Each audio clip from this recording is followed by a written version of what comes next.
Buenas tardes, somos aprendices del Servicio Nacional de Aprendizaje SENA y en el siguiente video expondremos de manera muy resumida el protocolo para el control y vigilancia de la contaminación atmosférica generada por fuentes fijas. Este protocolo lo expide el Ministerio de Ambiente en el año 2010 y en el primer capítulo encontramos los procedimientos para las mediciones atmosféricas.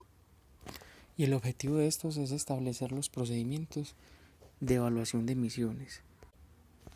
Esto lo dispone el artículo 72 de la Resolución 909 del 2008.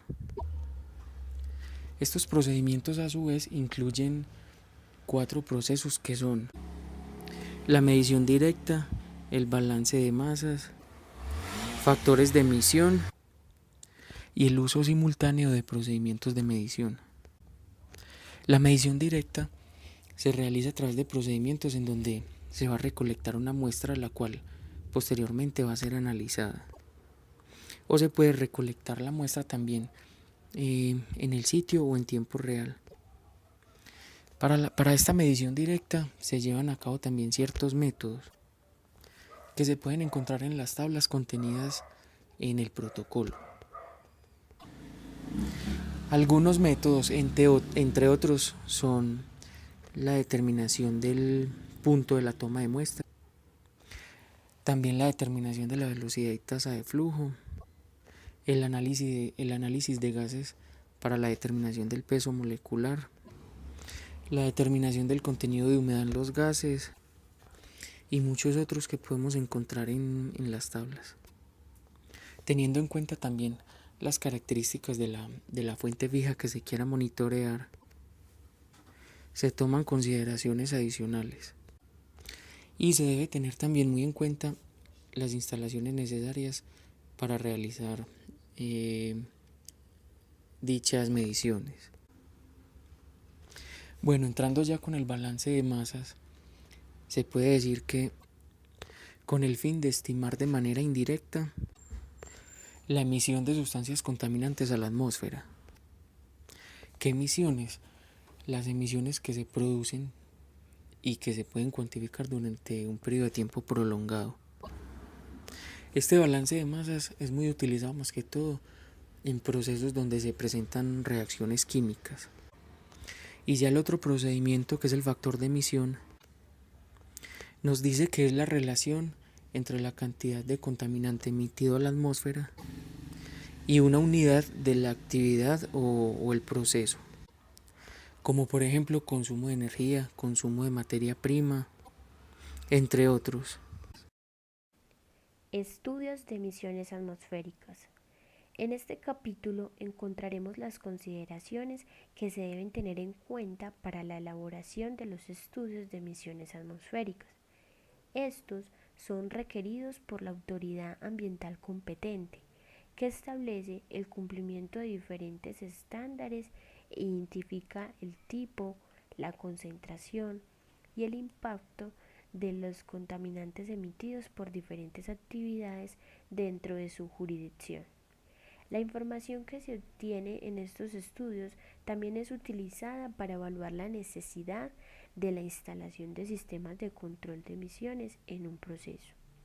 El estudio de emisiones atmosféricas comprende 2 informes, uno previo que se debe presentar antes de realizar la evaluación y un informe final que recoge todos los resultados obtenidos. El informe previo se debe presentar a la autoridad ambiental con 30 días de anticipación a la fecha de realización de la evaluación de emisiones, indicando la fecha y hora exacta en las cuales se realizará dicha evaluación. También se debe tener en cuenta la siguiente información: objetivos al realizar la evaluación, nombre del responsable de realizar la evaluación. Este debe ser acreditado por el IDEAM. Describir los procesos que serán evaluados, los equipos utilizados, entre otros. Este informe previo debe ser enviado a la autoridad ambiental competente. Debe ser original y en idioma español. Y si hay algún cambio, se debe informar de inmediato. La presencia de la autoridad ambiental para la realización de la evaluación no es obligatoria. El informe final debe presentarse como máximo dentro de los 30 días siguientes a la fecha de la realización de la evaluación. Como mínimo debe contener un resumen ejecutivo, introducción, descripción del proceso, descripción de la fuente de emisión, descripción del programa de medición, procedimiento de evaluación. Debe haber una documentación y un reporte de resultados de análisis. Tanto el informe previo como el final debe estar suscrito por el representante legal de la actividad o industria a la cual se está evaluando y por el responsable de realizar la evaluación de las emisiones, que ya sabemos, acreditado por el IDEA.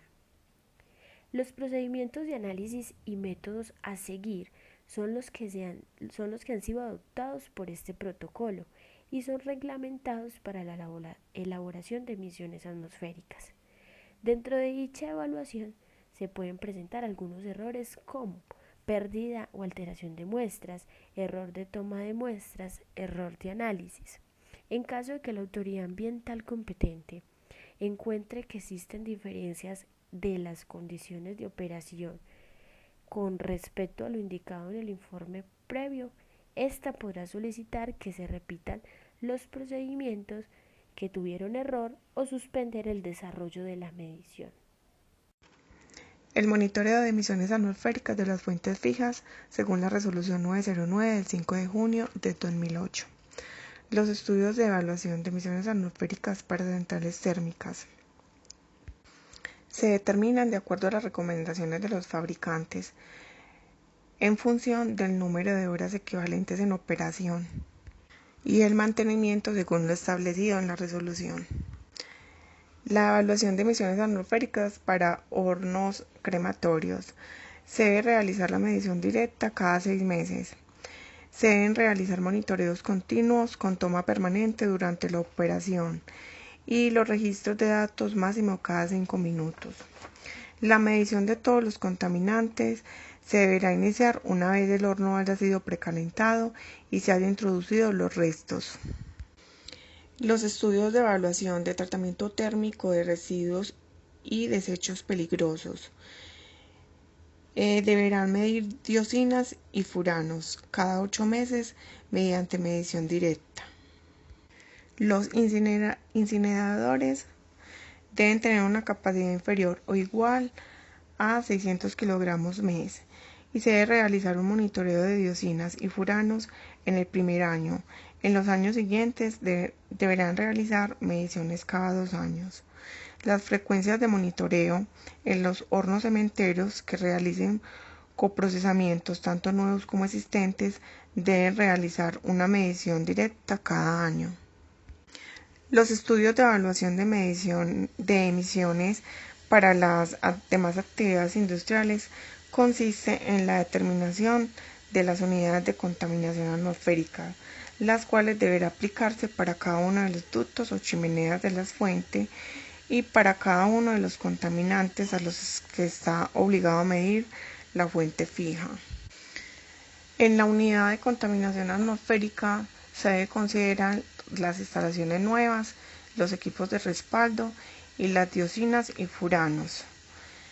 Las mediciones no deben ser superiores a 6 meses y el flujo de material particulado no sea superior a 0.5 kilogramos hora. Se debe tener en cuenta que para las actividades que existan más de 2 fuentes de emisiones, se utilice el mismo combustible, se consuma la misma cantidad de combustible, los ductos de salida de gases tengan las mismas dimensiones y estén construidos del mismo material. Bueno, y ya en el capítulo 4 vamos a encontrar todo lo que tiene que ver con la aplicación de buenas prácticas de ingeniería en cuanto a la determinación de la altura de la fuente que descarga la emisión o la fuente emisora. Esto de acuerdo a lo establecido en el capítulo 70 de la resolución 909 del 2008. Y también se incluyen las dimensiones de la estructura en la cual se encuentra la fuente de emisión y de las estructuras cercanas. Bueno, para la aplicación de estas prácticas se debe considerar si la instalación es una instalación nueva o una instalación ya existente, con el fin de determinar la ecuación que se debe aplicar para determinar la altura. La ecuación que se debe aplicar en el caso de las instalaciones ya existentes es HT igual a 2,5 por HE, siendo HT la altura de la chimenea medida desde el nivel del terreno hasta la parte superior de la chimenea o hasta la boca de la chimenea, hasta la boca de salida de la chimenea. Y siendo HE la altura de la estructura,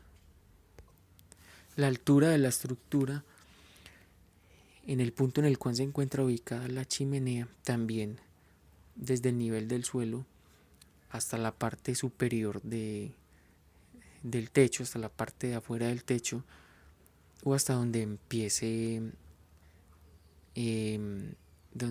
a salir la chimenea. Esto quiere decir que la altura del ducto de la chimenea debe ser 2,5 veces mayor a lo que tenga de altura la estructura desde el nivel del terreno hasta la parte posterior del techo. En el caso de procesos o instalaciones nuevas, ya se incorporan otras variables, como lo es la presencia de estructuras cercanas y la dirección predominante del viento. Y para este caso la ecuación ya es HT, que sigue teniendo el mismo concepto, HEC, que es una de las variables adicionales, que sería la altura de la estructura cercana a la fuente de emisión, medida también desde el nivel del suelo, en la base de la chimenea, más 1,5 por L, que L sería ya la otra variable adicional, que corresponde a la menor de las dimensiones entre el ancho proyectado hacia la dirección predominante del viento. Lo que quiere decir que HT, que es la altura de la chimenea medida desde el nivel del suelo, debe de ser igual a HEC, que es la altura de la estructura cercana a la fuente de emisión, que como dije anteriormente se mide también desde el nivel del suelo, más 1,5 por L, que pues ya sabemos a qué corresponde L.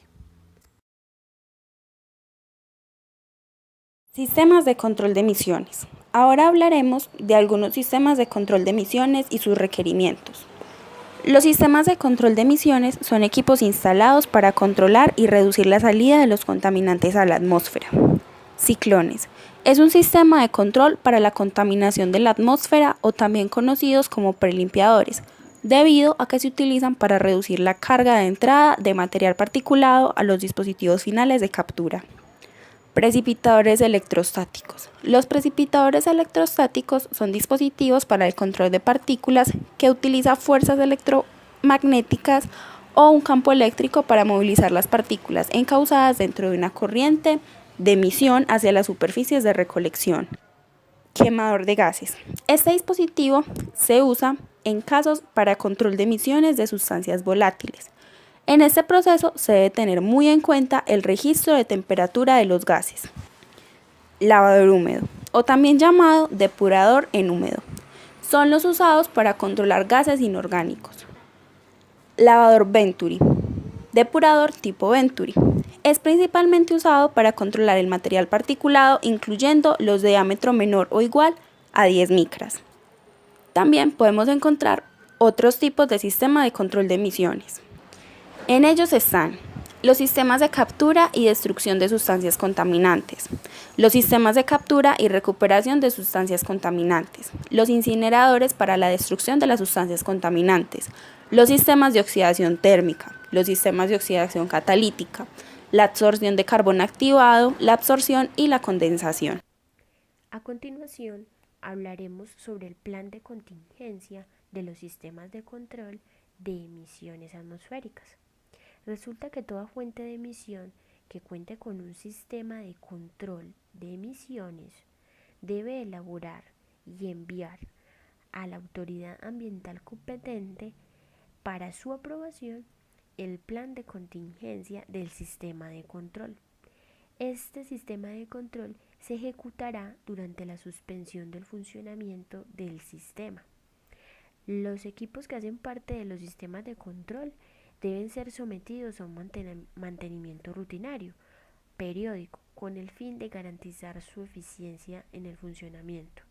Es por esto que también se plantea que cuando para efectos de mantenimiento y que se deba suspender el funcionamiento, se debe ejecutar el plan de contingencia aprobado previamente por la autoridad ambiental competente. Es decir, este plan de contingencia debe ser planteado para ejecutar tanto cuando haya una suspensión por error como por el mantenimiento. Dispositivos para el control de emisiones molestas. A continuación se listan algunos de los sistemas de control de emisiones molestas que pueden ser instalados y las variables de operación que se deben controlar para su adecuado funcionamiento. Enmascaramiento de olores. Este método consiste en mezclar la emisión molesta con un gas cuyo olor no tiene el mismo efecto que el emitido. Este gas se debe mezclar en tal proporción que evite que los olores se mezclen y generen un tercer olor más desagradable que el primero. Carbono activado. Prácticamente cualquier material orgánico con alta proporción de carbono es susceptible de ser transformado en carbono activado. Los sistemas de filtrado con carbón poseen una absorción muy alta y se diseñan normalmente para remover cloro, sabores, olores y demás químicos orgánicos. Filtro biológico. Es un dispositivo que utiliza materiales orgánicos y húmedos para absorber y degradar compuestos olorosos. El material fresco y humedecido procesa el aire que se conduce por un ducto y pasa por el lecho de filtración. Ese método ha demostrado eficiencia tratando olores asociados al compostaje, incluyendo el amoníaco y una gama de compuestos volátiles. Prueba de quemado para instalaciones donde se realice tratamiento térmico de residuos peligrosos. De acuerdo a la resolución 909 de 2008, toda instalación de incineración que realice coprocesamientos de residuos peligrosos deberá realizar una prueba de quemado cada vez que se desee incluir un residuo biodesecho al sistema de tratamiento. La instalación deberá entregar un informe que debe contener 1. Listado de residuos que tiene autorizada la instalación, caracterización de los residuos que se incluirán, registro de las condiciones de operación, condiciones de la operación bajo las cuales se realiza la prueba de quemado, fecha, nombre del responsable, metodología y procedimientos, dimensión de las cámaras, eficiencia de los sistemas de control, listado de los contaminantes que serán medidos durante la prueba de quemado. La prueba de quemado consiste en la verificación de las condiciones de operación bajo las cuales la instalación realizará el tratamiento de los diferentes residuos con los cuales se alimentará el sistema. Esta prueba se realiza con el fin de evaluar las cargas máximas de alimentación, características físicas y químicas de los residuos, eficiencia de destrucción de los desechos, de tal manera que se cumplan los estándares de emisión admisibles. Metodología para el desarrollo de pruebas de quemado en instalaciones de tratamiento térmico de residuos y de desechos peligrosos. Para realizar ese tratamiento, la autoridad ambiental verifica lo siguiente: que los parámetros de diseño correspondan a la información dada en el informe, que los parámetros de operación correspondan a la información previa, condiciones y parámetros de la operación, que las características físicas del sistema coincidan con la información dada. 8. Informe final de la prueba de quemado. Durante los 90 días siguientes a las pruebas se deberá enviar un informe final con la siguiente información: caracterización física y química de los residuos, plan para el aseguramiento y control de la calidad de los procesos, descripción ingenieril de las instalaciones, métodos de procedimientos de medición, actividades ejecutadas durante la prueba, condiciones de operación de los equipos, condiciones de operación de los sistemas de control, parámetros químicos de la operación de la instalación en donde se realiza el tratamiento térmico, estándares de emisión admisibles que deben cumplir la instalación, comparación de análisis y demás información que se le considere necesaria.